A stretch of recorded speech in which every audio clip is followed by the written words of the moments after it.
Près d'1,5 milliard d'euros ont été dépensés pour assainir le fleuve, mais toujours pas d'entraînement possible dans la Seine. Des mois de doute et le suspense toujours insoutenable à la veille du triathlon homme des Jeux Olympiques. La Seine n'est pas baignable ce matin. Pour le deuxième jour consécutif, l'entraînement est annulé.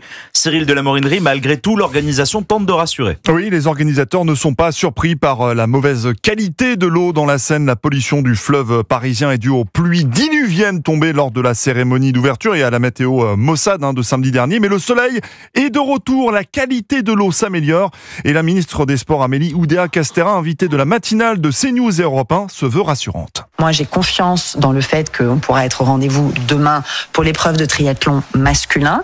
Si jamais on ne devait pas l'être, de toute façon, on a prévu, et ça aussi on l'avait toujours dit, des journées de contingence qui nous permettront d'envisager des solutions alternatives. Mais encore une fois, pour l'instant, pas d'inquiétude sur la tenue de ces épreuves de triathlon et de natation marathon dans la Seine. En tout cas, l'équipe de France n'est pas impactée par cette décision d'annulation d'entraînement puisque les triathlètes tricolores n'avaient pas prévu de nager dans la Seine aujourd'hui, explique le directeur technique national Benjamin Maz.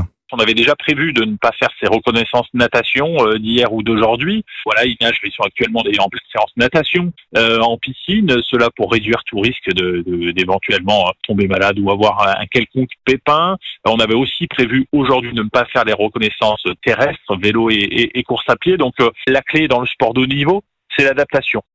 Voilà, en fait, pour les Bleus, la reconnaissance a eu lieu l'an dernier lors du test event dans la Seine. D'ailleurs, les Français font partie des favoris. Léo Bergère et Dorian Coninck sont champions du monde 2022 et 2023. Et il faudra attendre cette nuit 4 heures du matin pour connaître le résultat de la qualité de l'eau dans la Seine. L'épreuve qui doit débuter, on l'a dit, demain à 8 heures au départ du pont Alexandre III. Eh bien, on surveillera ça de près avec vous, Cyril de la Morinerie.